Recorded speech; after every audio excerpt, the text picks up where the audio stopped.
Good morning to everyone. In this tutorial we will see how to do the visualization of counters and timers using CodeSys. Let's start with the counters one. There are many ways of doing this, but today I will focus on a few of them. The first visualization method consists in using a loading board. After we set the visualizations window, we take the board selecting it from common elements, which are inside the toolbox visualization section, right here. The next step will be the setting of our board, for which we want to set the range of values that we want. In this case, it will be from 0 to 10. In regard to the variable, I choose the counters one, which saves the value of the counter. Then I set the buttons, plus and minus, since I used an up and down counter, and reset, which allows me to do the reset of the counter.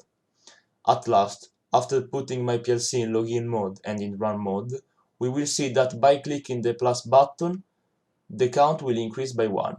Inversely, the minus button, the count will decrease by 1. We can also reset our count with the reset button.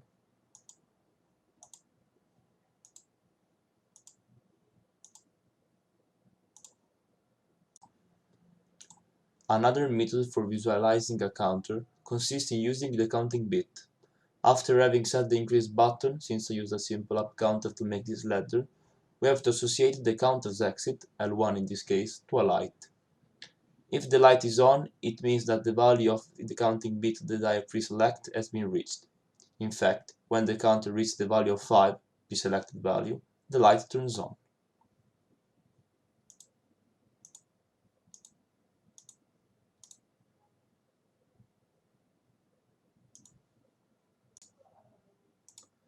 The third and last method to do the visualization of a counter is the text field, which is a display that allows us to see values on it. In this case, we want to see the count of a counter.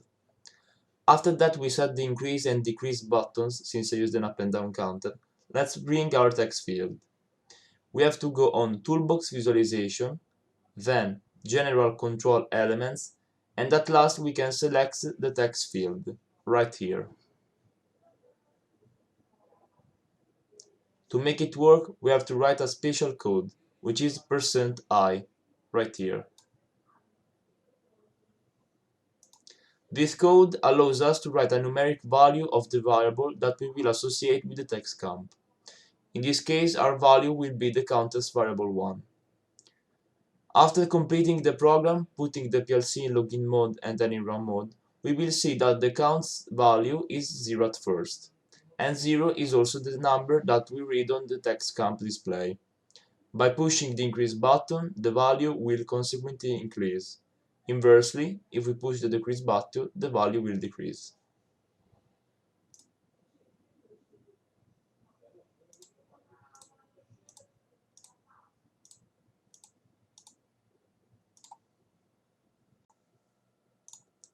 After having seen the visualization of counters in many ways, let's move on to the second part of the tutorial, the timers visualization. I will show how to make it with the text comp method, whose procedure is analogous to the counters one that we have seen before. After setting a button, which will start the counting of the timer, we have to use the text comp. Go back in the video if you don't know where to find it. As I did before, I have written %i in text comp, right here. But this time adding the s of seconds, the unity of measurement of the time. Writing %i allows us to save the value in milliseconds of the time in the display. To convert the milliseconds in seconds, I used a function of CodeSys called division, which divided the value of the time in milliseconds by 1000. In this way, I had the value of the time in seconds that I associated with the text comp variable. Then I put the program in run mode. You will see that as I press the button, the value of time in the display will start to increase.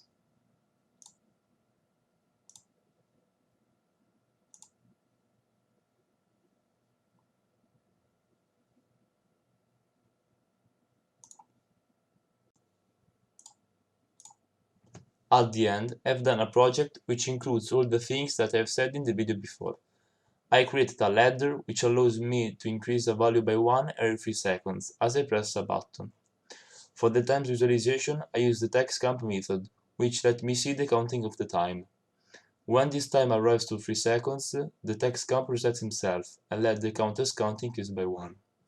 For the counter's visualization instead, I used all the 3 methods that I have mentioned before.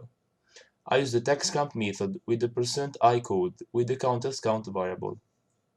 I also used the board, at which I assigned the counter's count variable. At last, I also use the light, which allows me to see when the counting peak reaches the value that I preselect, 10 in this case. I have decided to make this video because I also didn't know how to make the visualization of counters and timers.